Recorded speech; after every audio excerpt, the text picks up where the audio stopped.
Luton Town have been relegated from the Championship. It's after a wild 5-3 loss away at West Brom, despite the recent resurgence they've had, Justin, a massive recent resurgence, losing just 1 in 9 heading into this weekend.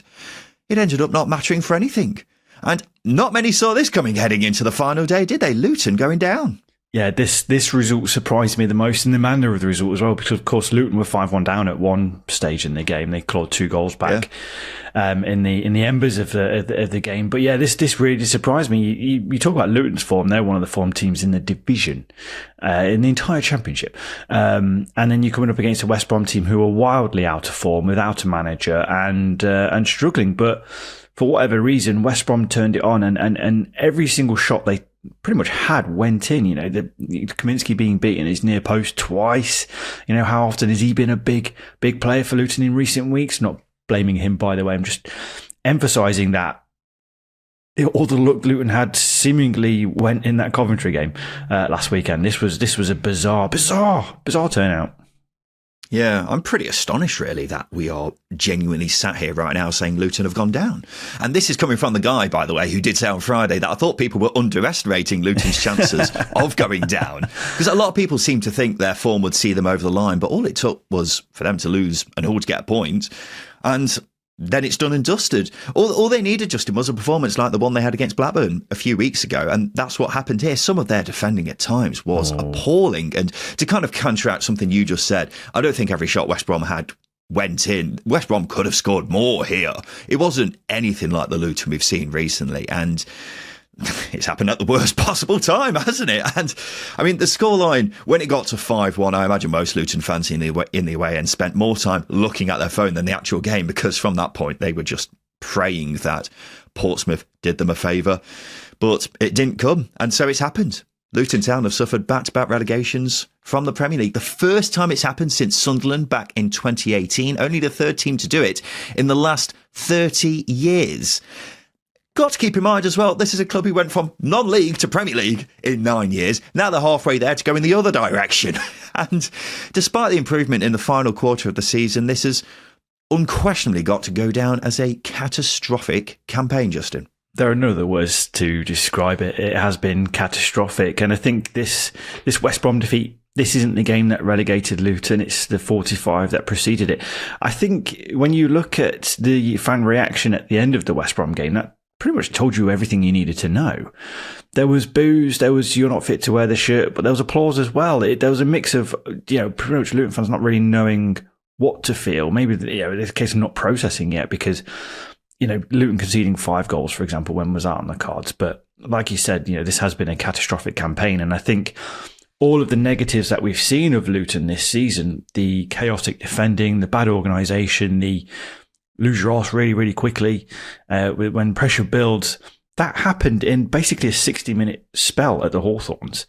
But that's been happening for the entire campaign, other than the last sort of 10 or 12 games under Matt Bloomfield. So, yes, it's been a dreadful, dreadful, dire campaign. There's no other way to describe it. But it all goes back to last summer, the recruitment, replacing key players that left, losing leaders and not replacing them as well. I think everybody became complacent about Luton. We did, predicting them to finish top in our predictions. I think the Luton hierarchy became complacent with themselves as well. Just coming down with the riches or the wealth that they have, newfound wealth, and the players that they've got. I think everybody became complacent. Yeah, I think that's very fair, Justin. I think the final 10 games of this season have really papered over the chasm-sized cracks, which has been this entire season. And look, back-to-back relegations is bad, but back-to-back relegations in an era when most newly relegated sides are instantly in contention for promotion is just disastrous. So with that in mind, you could very easily argue that this is the biggest underachievement of a season in Championship history. Even if they stayed up, it probably was, but to go down just is really the cherry on top of that really shit cake. Yeah. And it wasn't like anyone was fancying Luton to do badly this season, because they were all right in the Premier League. As you say, Justin, we had them to finish top of the table at the start of the season. Most people had them to finish at least in the top 6. But what followed has been a season which has been a catalogue of things going wrong, as we've said repeatedly. It's very hard to put your finger on what has been the standout thing that's gone wrong. Usually if I get asked, oh, why are Club X having such a bad season? I can usually summarise it in a few words. With Luton, it's more a case of how long have you got, isn't it? Bad recruitment over the summer. Rob Edwards' tactics, holding on to Rob Edwards for too long. Several players underperforming. Injuries. You could go on for a while. Everything that could go wrong this season has. And it's mad to be saying that about Luton Town, who up until 12 months ago, you would have ranked as one of the best run clubs in the country, Justin. There's something I want to point out about that is that, we heard a lot of Gary Sweet, the CEO, when Luton were promoted, but we've not heard a lot of him over the past sort of 7 or 8 months. Now, I'm not saying, he wants to be in the limelight with the Premier League and whatnot, but I think that what that tells me is that the club shied away from sort of being honest and direct with their comms, and they are a well-run club, but like we've said time and time again on this show, good run clubs, the best run clubs, they make bad decisions, and I think Luton have made several bad decisions. And don't get me wrong, the infrastructure of the club has improved dramatically. New stadium, training centres improving, recruitment is actually pretty decent despite sort of square pegs round holes sort of thing over the past 12 months. But with the club at the moment, there needs to be more communication because there needs to be more ownership as well. The Rob Edwards situation's pretty laughable with the fact that they would keep a hold for him for so long. It's just there isn't one big reason. With Cardiff, there's a big reason, isn't it, why they've gone down. With Luton, there's 10 small ones that have just come together, and that's sent them down, unfortunately. Yeah. It's pretty bizarre state of affairs, isn't it? As you say, most teams you can usually point to one big factor, but with Luton, it is just loads of things that have really kind of conspired against them. But I suppose the question now, Justin, is will Luton bounce back? Could we see a 4th season in a row where Luton are either promoted or relegated from whatever league they're in? You get your money's worth, don't you, as a Luton Town fan? Celebrating success or non-success in some capacity. But look, yes, they've got a strong squad, haven't they? But I think the question is, who's going to be there? Who fancies it? League One's really, really hard. I think most Championship fans, and even I did when Derby went down, and Luton fans will be all too aware of it, but they all think it's a jolly. It was lack of regulars, if you like, of third tier football. We think it's a jolly. The away days are genuinely fun for a year, and then it's a slog because everyone camps, don't they? They make it really hard for you. So it's a case of who's going to be there in the Luton Town squad and who's up for the battle. The mentality is important, and what's struck me this season is Luton's mentality of players. It's not been there.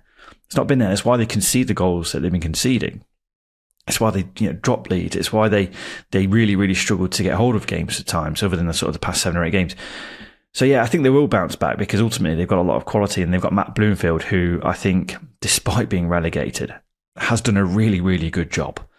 He really, really has, and he knows the lower leagues better than he probably knows the Championship. But this is a big summer with a lot of uncertainty for Luton Town that cannot be cast over very quickly. Yeah, I agree with you, Justin. This time last year, I sat here and said I'm extremely confident Birmingham City will instantly bounce back. That was before they spent all the money, by the way. And I'm extremely confident Luton Town will come straight back up. Now, I know people will point to this season and look at how badly it's gone, and I get that, why you'd have a bit of scepticism about them heading into next season. But the big difference is Luton were coming down from the Premier League with a top-end Championship squad. Now they're going down to League One with a top-end Championship squad. Carlton Morris, Isaiah Jones, Mark McGuinness, Jordan Clark, Thomas Kaminski, Alfie Doherty, Taif Chong, Ted Mengi. They are players who are simply way too good for League One. Yes, not all of them are going to stay probably, but Luton will be by far the richest side in League One after the Premier League money that they've got. Birmingham have shown the financial restrictions are much more lax down in League One. And as you say, they've got a manager in Matt Bloomfield who's shown in the last couple of months that they can get the best out of these players again. So I'll call it now. Luton will go straight back up. I think maybe I'm approaching this with the same complacency that everyone had with Luton coming down to the Championship. But I just think that this season has been a bad season. I think they'll make up for it next season. We've just cursed the Hatters. If maybe we have, Justin. Maybe we have again. Luton will be like, for God's sake, stop doing this to us. Just stop talking about us.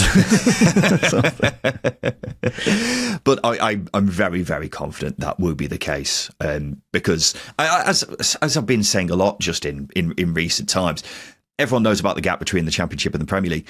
I think there's also a gap growing between the Championship and League One, and that could be particularly evident next season. I would have said what I said about Luton bouncing back, about any of the teams who were in danger on the final day, apart from maybe Preston with the resources they've got not being as evident. But I feel particularly strong about Luton doing it because of what they've got at their disposal. Yeah, it's a good platform to build on. I think if they go back to the principles that made Luton Town good, recruiting the mentalities, recruiting the mindset of players rather than the actual quality of players, because they weren't built on real technical quality, were they? I think even now some of the players they've got aren't technically gifted, if you like. You look at Cal Naismith, who rose through played a big part in their promotion and Championship stability. Isn't a massively gifted footballer, but it's mentality of a lot of these players. And I think they are gifted footballers. Just now, I don't. I know, but I'm talking about the difference of recruiting for the Premier League and recruiting for essentially League One, and again the recruitment that made Luton Town as good as they were back with Nathan Jones. Your James Collinses, you're bringing in your Tom Lockyers. These players weren't fancied, but the mentality of them, the mindset of them were to prove you wrong, and that's what Luton Town have got to go back to. Okay, fine. It was a long-winded way of going to the point that you said at the end, but I get what you're saying. Yes, you are right. And that's sort of the thing that's been lacking with them this season, hasn't it? They weren't approaching it with the same kind of attitude. And that's one of the reasons why they've ultimately gone down. But let's look at the other teams, Justin, who have stayed up on the final day of the season, because the team who have stayed up by the skin of their teeth is Hull City.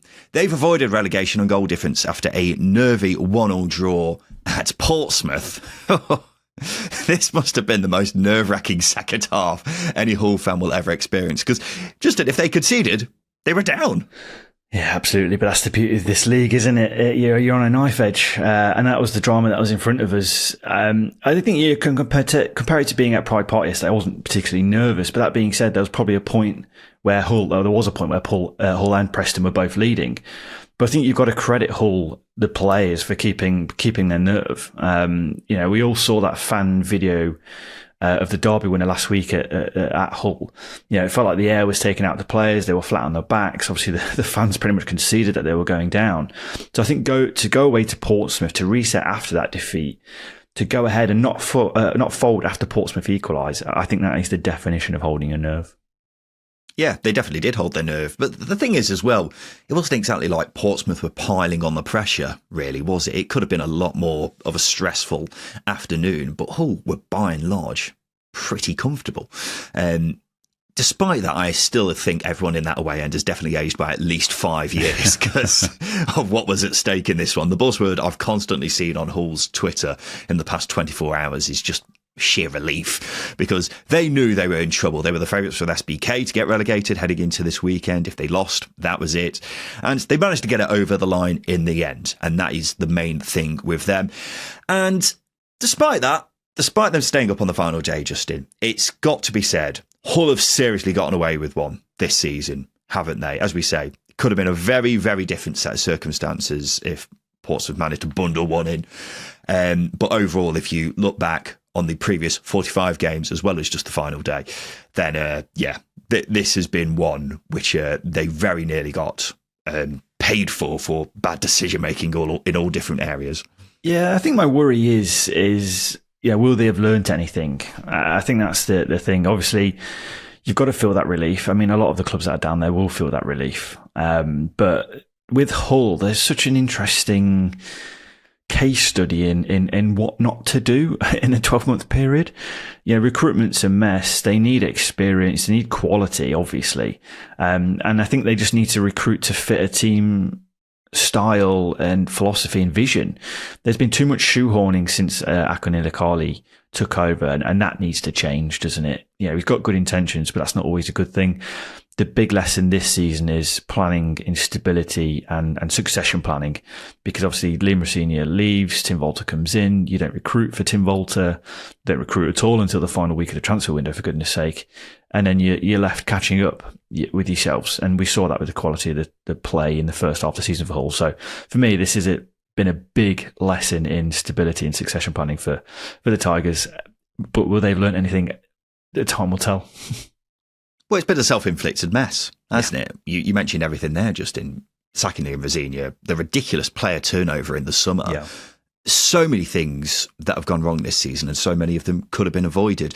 I'm happy for Ruben Sellers that they've stayed up, because I think he's a good manager. But if Hull went down, then those running the club would need to take a long, hard look at themselves in the mirror at what went wrong. I'm hoping they have learned from those mistakes, because there's a good squad there. They shouldn't have been in a relegation battle, really, with the players that they've got, in my opinion. There's a good manager there as well. We saw last season what this club can do when there's some joined-up thinking. But the turmoil of the last 12 months needs to be put to bed. And I will say a great start to that is by sticking with Ruben Sellers. I haven't seen anything suggesting they're thinking of changing manager, Justin. But just in case they are, I would like to make that very clear that they have to stick with him. Yeah, I think we said in the last week that whether Hull go down or stay up, Ruben Sellers is the man to lead them. He's an incredibly gifted coach, and we've seen what he can do with Reading on a minus budget. They were losing money, and they were bringing players through the academy and really having to push them through. So, what Ruben Sellers has done on nothing, on pennies, on owed pennies, is been remarkable. So just imagine what he can do with a little bit of money to spend. But with Hull, again, I just worry about whether their recruitment's set up to recruit for a manager's style and vision, or it's just going to be agent-led, as we've seen in the past. So there are big concerns with me with Hull. They've got a lot of money, but is there a lot of sense? That would be the best way to describe it. But you are right. Ruben Sellers is the man to lead the club. That is the absolute imperative. But you've got to recruit for him as well. Otherwise, what's the point? One team who can definitely count themselves fortunate to have stayed up on the final day is Preston North End. They drew 2-2 away at Bristol City, who have confirmed a playoff place. We'll get onto that shortly. But Preston were safe anyway because of Luton losing at West Brom. However, as we said on Friday, they have seriously gotten away with murder by staying up, haven't they, Justin? Yeah, relying on other teams' results is never ideal. I mean, going 2-0 up and then being pegged back, sadly, I think everything Paul Heckingbottom has said about the squad is absolutely true in recent weeks. But look, you can be absolutely euphoric that the club has stayed up, but I think Preston have done it in the messiest way, I think. Yeah, that does make sense. Yeah, a very messy survival, because no team has ever sleepwalked such a distance and got as close to the trapdoor as Preston have they? Going from 14th in the last international break to staying up by a point is it's just so poor, isn't it? And if they did go down, it would have been something we referred back to for years, wouldn't it? Anytime a mid-table team loses 3 games in a row near the end of the season, are they doing a Preston? You know what I mean? So they've somehow managed to save their blushes, but make no mistake about it, this went from being a completely bland and unremarkable season to nearly being a disastrous one. And from what I'm seeing on social media, Preston fans are fully aware of that. They are as unhappy about them staying up on the final day as a set of fans have ever been, because they know that they shouldn't have been in this position in the first place, but here they are. And what we've been saying with them is they want something different to their usual seasons, the fans. This is not what they had in mind, is it? So too far the other way. Exactly. And with that being said, this has to be seen as a warning shot for the Preston hierarchy to sort things out and spend more, isn't it? Otherwise, Justin, I fear it could be a sign of things to come. I fear for Preston next season anyway. That would be a very early shout for me going into the next season. But I do think it's too basic of a debate to make about Preston, about just spending more, because they have spent money. It's so clear that they need to spend more, but also I think the recruitment, has that been effective and where they have spent? You look at Stefan Thordarson this season, he's been poor. Jeppe Ockels has been poor. Millicent Osmajic. Jeppe Ockels, by the way, who is one of Preston's most expensive signings ever, played less than a handful of games and then got shipped out on loan to Aberdeen in January. That's the kind of signings we're talking about here for context. Yeah, and then you've got Millicent Osmajic, who's brought a whole world of problems, and he's also been poor. Mads Frokaj Jensen, poor. The club's recruitment policy has long been to look in the bargain basement, and that's why I can see Preston struggling again. And I can also potentially see Paul Heckingbottom walking away if assurances aren't made. And there needs to be significant changes in not only their spending policy, but also how they identify players, because it's clearly not been great where they have spent money. It's an ageing squad as well. The squad, I was looking at the numbers, it's quite concerning that quite a lot of players are sort of reaching their post-peak years. So there needs to be a fair bit of turnover this summer. Otherwise, like I said, I've said it the third time, I worry for Preston going into the summer. Yeah, well, look at it like this. Birmingham and Wrexham definitely won't be in danger of going down next season, will they?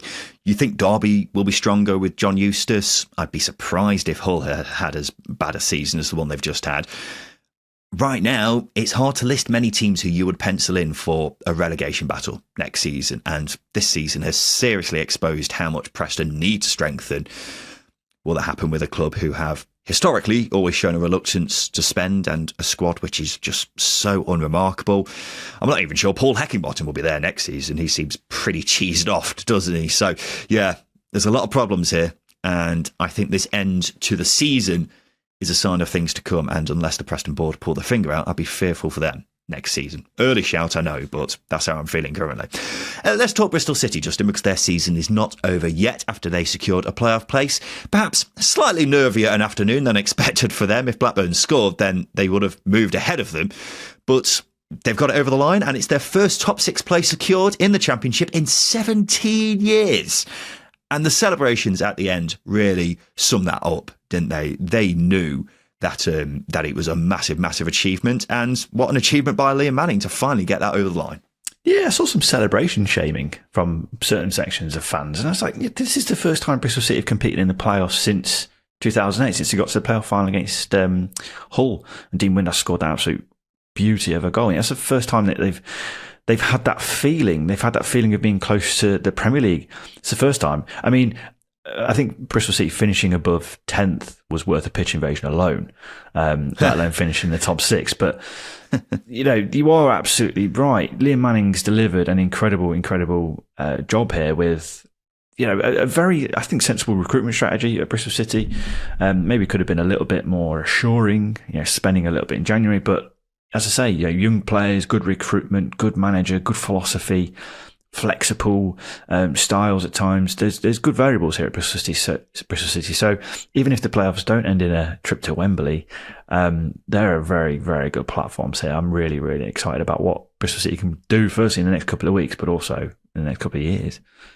Yeah, well, keep in mind at the last international break, they had some of the most difficult fixtures to play. So for them to get it over the line relatively comfortably in the end, it's really, really good going. And it's not just about Liam Manning, it's everyone at the club, really. As you were alluding to, a lot of work has gone into making Bristol City an exciting force to be reckoned with again. And that work is paying off. The scenes at the full time after the game showed how much this meant to the supporters. They were really, really celebrating this one, weren't they? So this season should be seen as a success, whatever happens in the coming weeks in the playoffs. But they won't want to leave it at that, obviously. They'll want to try their hand and see if they can go a step further in the next month, and they'll fancy their chances, because why not? But ultimately, this is a big, big step in the right direction for Bristol City in the long term, and that is something that should be respected. And very quickly, they have somewhat suffered a bit of a blow, because they're now going to be facing Sheffield United in the playoffs, when it looked like they were going to be facing Sunderland before, Justin, because Bristol City were fifth, now they finished sixth. They definitely would have preferred it to be the other way round, wouldn't they? Oh, yeah. I mean, Sunderland are in horrendous form. But look, this is Bristol City's first playoff run since 2008. Under the lights as well at Ashton Gate. I think, can be a lot of belief there. You look at big nights of yesteryear at Ashton Gate, the one against Man United, for example. Who knows what can happen? Because it's Bristol City's first game in the playoffs since 2008. Their first proper promotion charge, obviously, since they won the League One title under Steve Cotterill all those years ago. time, make up for lost time here. It doesn't matter who you play. Just, I think that if you go approach it with that attitude with a game plan, might work. I don't know. I'm not a football manager. Yeah, well, they desperately need to take advantage of that home leg, don't they? But we'll have more on that in the coming week. We don't need to have a deep dive into the playoffs yet, because we're doing that for the next month, mate. Let's finish off with the final game in the relegation battle, which was the big 6-pointer between two sides involved. Derby 0, Stoke 0 it finished.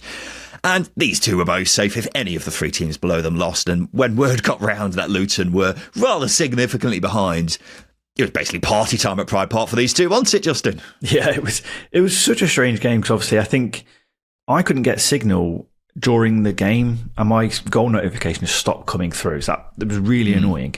But it felt like Stoke were playing for a draw and Derby were playing for moments, as they have been all since Johnny just took charge. So it was a strange game in that sense, and I think that made the crowd a little bit nervy. But then as soon as West Brom hit a fifth, it just erupted. It was magnificent. I think it really erupted when it was 3-1. Actually, those periods, wasn't there? There was the bit of 3-1, but when that fifth goal went in for West Brom, the south stand, if you like, was really popping. Yeah, it was. It was a great atmosphere, actually. And as you say, as the goals flew into the Hawthorns, it just seemed to lift the pressure around the place and suddenly became quite an enjoyable afternoon, really. And the game itself was actually quite entertaining. I've no idea how it ended goalless. Derby hit the crossbar twice with two different players in 2 seconds, which was wild. What was even wilder was Victor Johansson pulling off what I genuinely think might be the greatest save I've ever seen in person. The ball was behind him, seemed destined for the net, and then he suddenly clawed it away. I could not believe it, honestly. If you haven't seen it, it is worth searching out. It's an astonishing bit of goalkeeping. But yeah, it was a good game considering the scoreline, but an enjoyable end for both sides. And they both got over the line, Justin, which is ultimately what they were both hoping for. As we say, results elsewhere have massively helped them. But if it ended up as a draw, it was always going to be very, very unlikely that these two were going down, and that's ultimately what happened. They were happy. Yeah, and we basically predicted that. I mean, what summed this game up was it basically became Eric Pieter's testimonial in the 90th minute. There was no need for him to come onto the pitch. It was his first appearance for Derby. It was his first appearance this season. I don't think he made an appearance for Luton. I can't recall it. And then he gets literally 30 seconds at the end of the game against his former club. That's how this game went. Yeah, I forgot about that bit. That's a very good point to bring up as well. But yeah, a very good little cameo for him. His one and only appearance for Derby County that lasted 30 seconds. Unbelievable. Did he play for Holland? He must have played for Holland as well, because that must be a bit of a pub quiz question in the years to come. Which former Dutch international played just 30 seconds for Derby County and was never seen again? Good stuff. Anyway, that's been the relegation battle. Very shortly, we'll talk about the playoff race. But before we get on to that, we'll have a look at our bet builder, which was on Coventry v Middlesbrough. Big game in the playoff race, and £10 stake was due to return £196 thanks to SBK's 25% boost. This was our picks from the preview show on Friday, brought to you by SBK. I won't bore you with how the bet builder got on. We had an absolute disaster. Didn't get a single pick right on that. Pretty appalling from us. And onto our multiple, where a £10 stake was due to return £542. We went big on the final day. We didn't do much better on that. We got Derby v Stoke to be a draw, which was correct. The rest were all losers. Always felt like it was going to be difficult predicting a final day where anything could happen, but yeah, we did particularly badly. But we'll be back with another round of picks as we look ahead to the playoffs on Thursday. So we look forward to seeing you then for that. And Justin, we'll have a quick break now. After that, we'll have a look at the playoffs and the title race.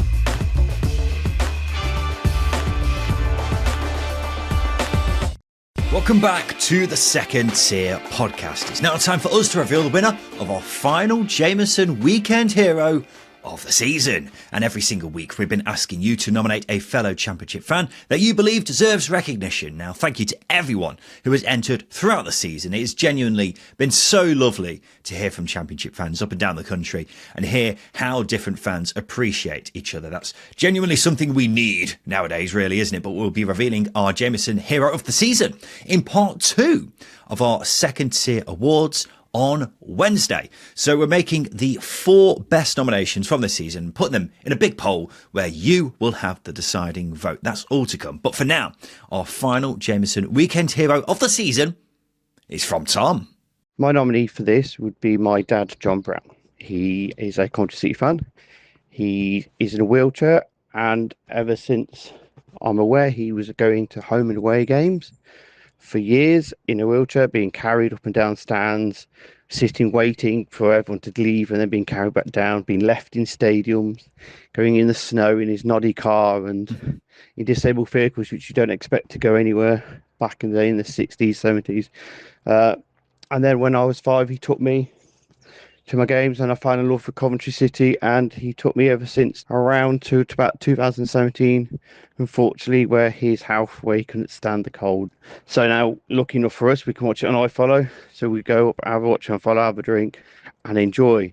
So I'd like to say thank you to my dad for taking me. Oh, Justin, that is lovely, isn't it? That's a great way to top off the Jameson Weekend Hero, which has been such a good feature throughout the season. What a lovely way to top things off, eh? Yeah, there's a lovely story and a lovely way to get into it as well. You get into football. I think we all have that sort of introduction to football in certain ways. But yeah, that was a lovely way of doing it. Well, there you go, Tom and John. You can now watch Coventry City on iFollow with a Jameson by your side, because you are the final winner of Jameson's Weekend Hero of the season. We're now going to raise a glass of Jameson Ginger and Lime to John, and Justin and I are now going to have a swig to commemorate this special moment. Delightful, Justin. But Tom and John, you're not just getting a bottle of Jameson, your normal bottle of Jameson. You have won Jameson's limited edition bottle in partnership with Puma, which we were talking about in midweek, Justin. It is very, very snazzy, isn't it? Votes will open for our Jameson Hero of the Season on Tuesday. We want your votes, so keep an eye out on X for that. And we'll be reminding you of each of the 4 nominees on Tuesday's awards show. 18 plus, UK only, and T's and C's apply. Right, let's get back onto some of the action from the final day of the season, and we'll look at the playoff race, where Coventry City have secured their place after a 2-0 victory over Middlesbrough. Jack Rodoni getting a brace. Maybe not the drama-filled game that we were hoping for here, really, Justin, but Middlesbrough did give Coventry a couple of scares towards the end before Rodoni scored the second. Having said that, a draw would have been enough for Coventry anyway. So I thought / hoping there would be some more carnage, but there wasn't really, was there? But Coventry have got it over the line in the end. Yeah, disappointed in the sense that this wasn't the basketball score I expected. That being said, it was end-to-end at times, so it kind of delivered, but Borough being Borough didn't take their chances when they came, and Coventry did, and I think, to get it over the line in the way they did, comfortably, I think a lot of credit deserves to go to Frank Lampard. He had some big decisions to make as well, going into this game with Ben Wilson and Brad Collins in goal, swapping them around. But yeah, just the way they went about it was controlled, it was measured, it was calm. It was nothing of the fanaticism I think anybody expected. So I think Frank Lampard deserves a lot of credit for, I guess, I wouldn't say calming everything down, but just having a game plan and executing it, and keeping Borough, I wouldn't say at arm's length, but certainly they weren't as dangerous as they could have been. Yeah, you're absolutely right. Coventry's destiny was in their own hands. They didn't want it to be a crazy afternoon, did they? They wanted everything to be calm, and they made that very much the case. And you were talking about giving Frank Lampard credit there, Justin. Getting Coventry into the playoffs is a big, big achievement for him, isn't it? Considering they were 17th when he took over. For them to finish 5th, best of the rest as well, by the way, with the top 4 having been set in stone now for months, is some going, isn't it? They did the best to keep it interesting right until the end of the season, and they definitely should have wrapped it up a lot sooner than they did, but credit where credit's due, it's a great turnaround. Yeah, this might be a little bit annoying. I don't think Frank Lampard deserves credit for getting Coventry from 17th to the top 6, because there's only a 10-point gap and there's sort of 20-odd games to play, a lot of points to play for.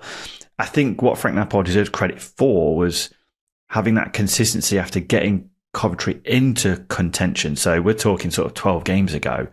A lot of wins got Coventry into that position, but actually the consistency of doing it again, because that's something that we questioned back in February, is Yeah, it's all well and good Coventry being here now, but can they repeat that form that they've been showing over the past few weeks and do it again over the next few weeks?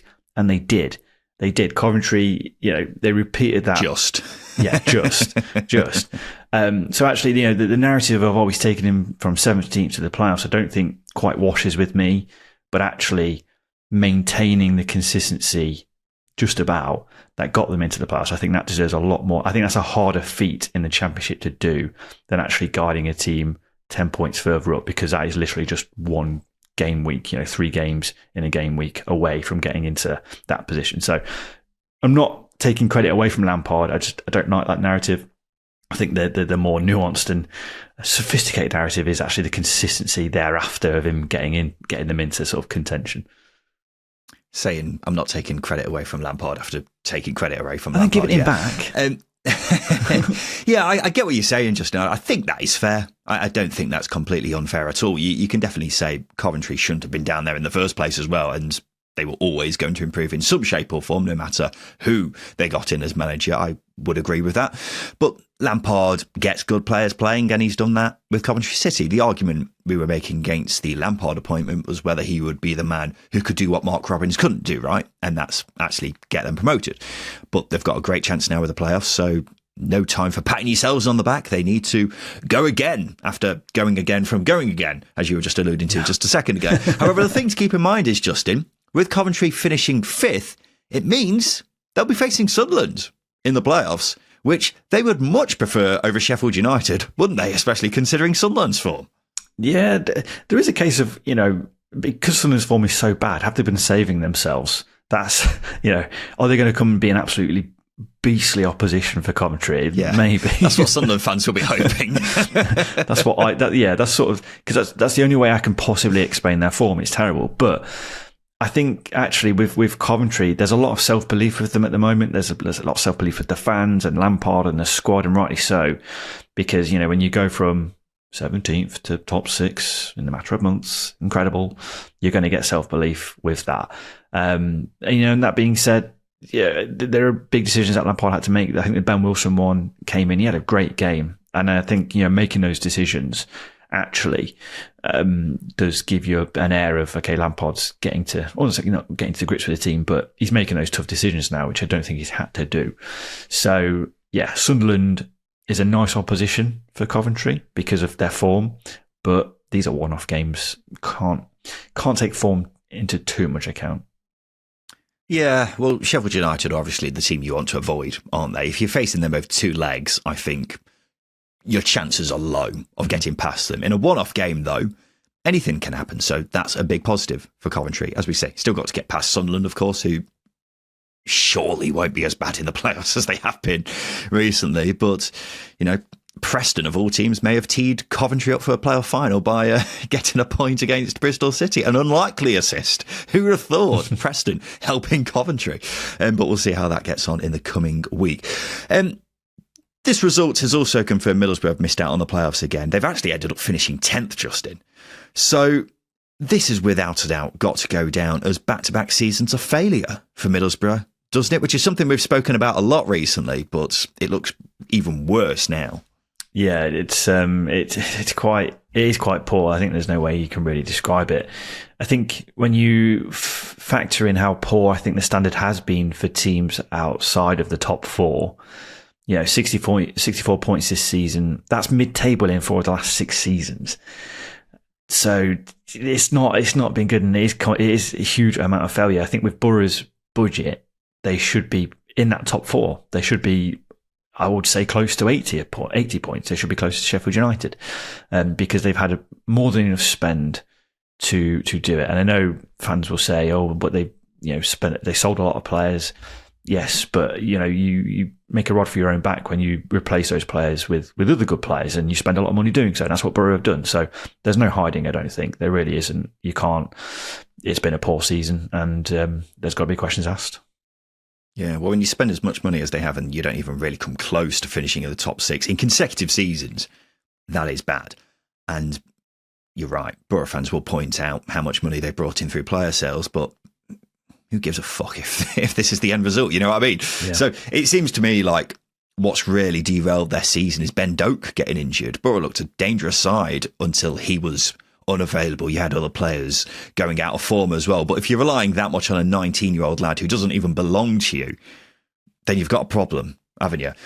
And because they've been really, really poor for several months now, that's what's ultimately killed off their season. And look, I like Michael Carrick. He plays some nice football. He seems to have a bit more about him as a manager than other former players who have as big a profile as he does. But the fact of the matter is he's failed for 2 seasons running now, taken them from 4th in his first season to 10th now. And so with that being said, I wouldn't be entirely surprised if they changed manager in the summer, Justin. Yeah, it is a failure. And again, I think we rose this debate earlier on in the season, didn't we, about whether Michael Carrick should stay or should he go. And for me, there are 2 sides to the argument that are very difficult to pull apart. He develops players. The clubs generate a lot of income through player sales under his watch. So the number of assets they create is a lot, and they still have a lot of good assets in their squad to sell. So he's doing a lot to develop players. But footballing wise, he's failed 2 years in a row. Managers have been sacked for less. So it's a really difficult argument to pull apart at Middlesbrough. What are their motivations? If they want to get promoted, I think they need to make a change. If they want to continue going through the motions and maybe getting promoted, but selling players, then Michael Carrick's the man. Blackburn were denied a playoff place on the final day after drawing 1-1 away at Sheffield United. Blackburn were ahead and would have ultimately got a playoff place if they won this one, although it wasn't exactly like they were piling the pressure on Sheffield United towards the end of this one. They were struggling to get out of their own half for most of the second half, Justin. Well, did you say piling the pressure? Ainsley Pears did go up for a corner at the game at 1-1, so there was a bit of pressure being applied. But yeah, I mean, it's remarkable that Blackburn are up there. I mean, you've got to really push that. I mean, John Eustace did a great job in getting them into the playoff contention conversation. Varun Ismail did a really good job of taking them out of it and then putting them back into it. So actually, what they've achieved is quite remarkable. It's going to feel sore because you've come away and you've not got into the top 6 and you only need 1 more goal to do it. But yeah, it's a difficult game going up to Bramwell Lane, and obviously you've had form in recent weeks where it's not been great. But I think the season that Blackburn have had has been terrific. Okay, there are a lot of questions that need to be asked in the summer and a lot of recruitment that needs to be done, but very solid platform to build off. It really, really is. So yeah, disappointing to miss out by a goal, but I think it's a good season. Very good season. It's only just dawned on me the fact that Sheffield United were essentially choosing who they were facing in the playoffs here, weren't they? Because if they fancied facing Blackburn instead of Bristol City, they could have just gone, oh no, Jeff Robinson scored an own goal. Oh no. You know what I mean? Sheffield United didn't seem like they were taking their foot off the gas during this game though. So maybe they just really didn't want to face Blackburn in the playoffs. Who knows? Yeah. But yeah, I agree with you. Just in a 7th place finish in the end for Blackburn is bloody good going. That's with the context of what John Eustace did, but also with how bad things were looking initially under Valérien Ismaël. So it's a remarkable turn for the Bucks. It is a bit strange because this has happened with the background of fan protests, frustration around the owners, etc. So even though this season can be looked at as a success on the pitch, going forwards, it's not looking as rosy. It's a bit odd, really, isn't it? Yeah, that's what I mean. It's a strange set of circumstances with Blackburn because I think on one hand you can be really, really pleased with how your team's done, but on the other hand you're like, but the club's still the club. It's still owned by the Venke's. The people we wanted out at the club just a mere matter of weeks ago are still at the club.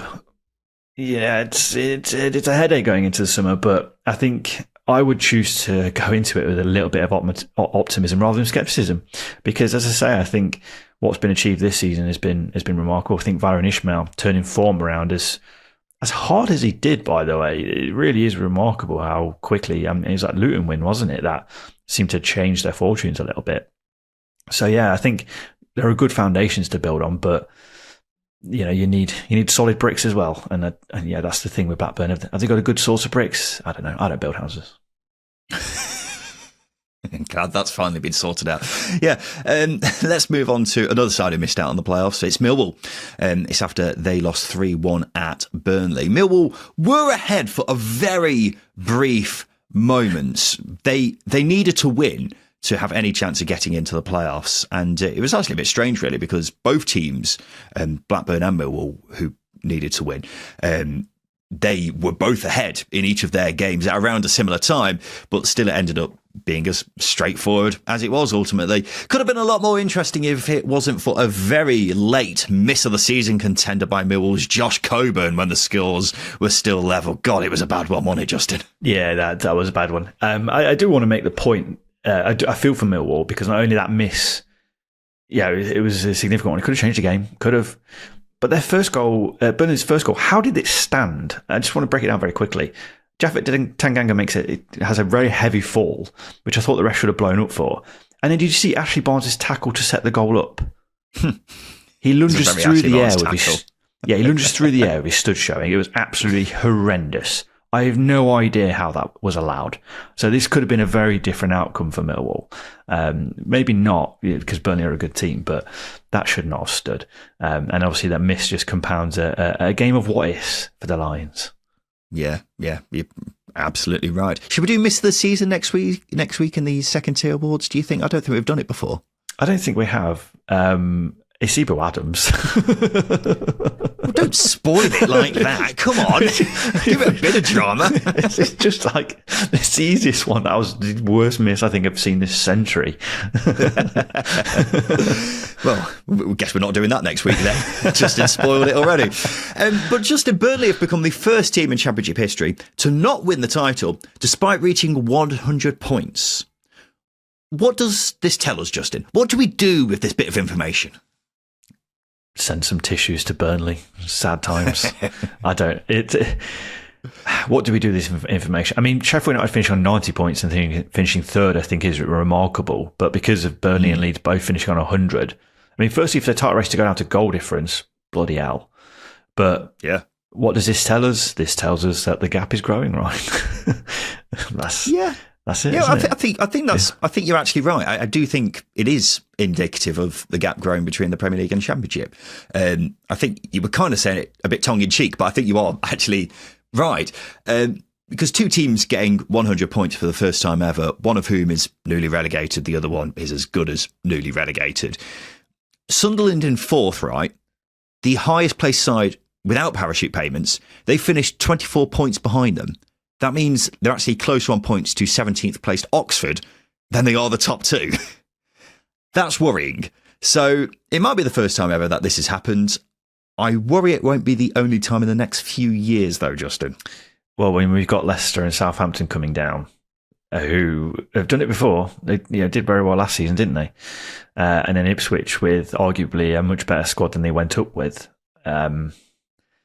It's hard to not foresee this happening again, even next season. But not to sort of detract from Burnley's achievement, I think getting 100 points is an incredible, incredible achievement. You've been absurdly consistent, but unfortunately, you have been helped by the wealth of the powers that be. There you go.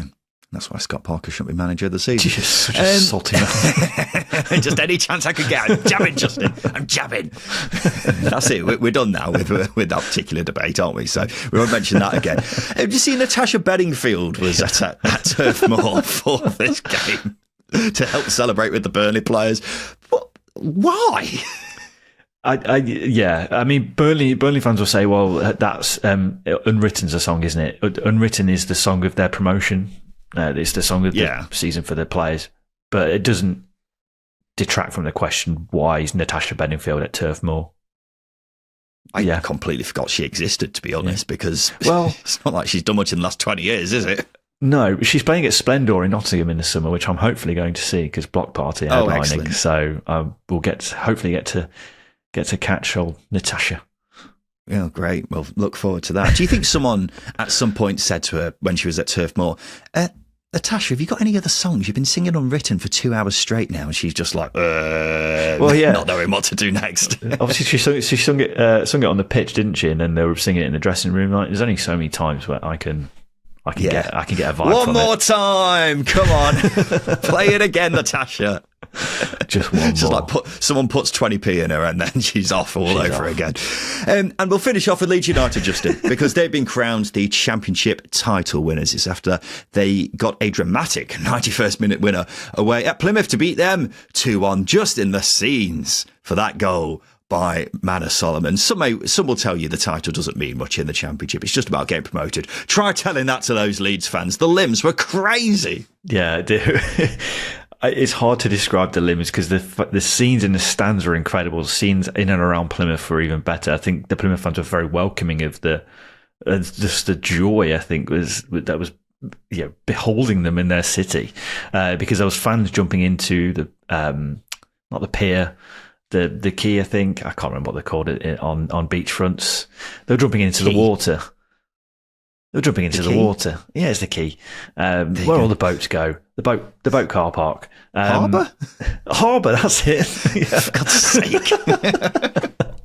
But, you got scenes there, you got scenes in the harbour. It was just a complete joyous day for Leeds. And they did it. They won the league in the most Leeds way. I mean, Burnley were going to win the league, and then getting a 91st minute winner it's mind-boggling. I mean, it's a very Leeds way of winning the league. I think it's the only way I can describe it, and that's why the limbs are fully justified. What an incredible moment. I'd have loved to have been there. I really would have. Yeah. A really well taken goal by Solomon as well. Perhaps his last contribution in a Leeds shirt. Who knows? But if it is, it's definitely going to be a memorable one, isn't it? And yeah, great scenes to top off a very enjoyable game. And it's official. Leeds finished the season top of the tree, Justin. The deserved winners of the title, right? If you're asking who's been the best team this season, it's Leeds, without a doubt, isn't it? Yeah, without a doubt, definitely. I think it's a good debate to have is whether or not this team's better than the Bielsa team that went up. That would be a very good debate, despite its higher points total. I think there's more to the point. I think the standard of Championship is definitely lower than the Bielsa season, but they're deserved winners. But that's a nice debate to have about whether this Farke team is better than that Bielsa team.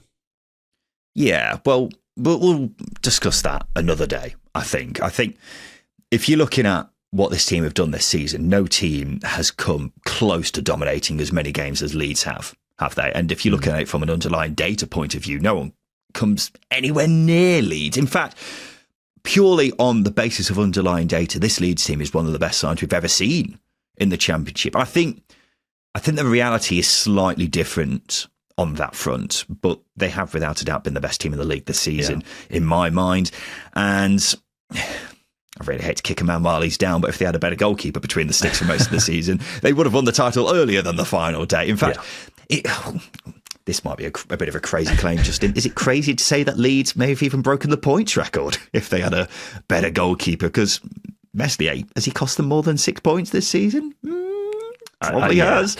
Yeah. So, an interesting thing to think about there. But he's not the only one, though. We shouldn't all pile in on Meslier. Leeds have had plenty of occasions where they should have won, but they didn't.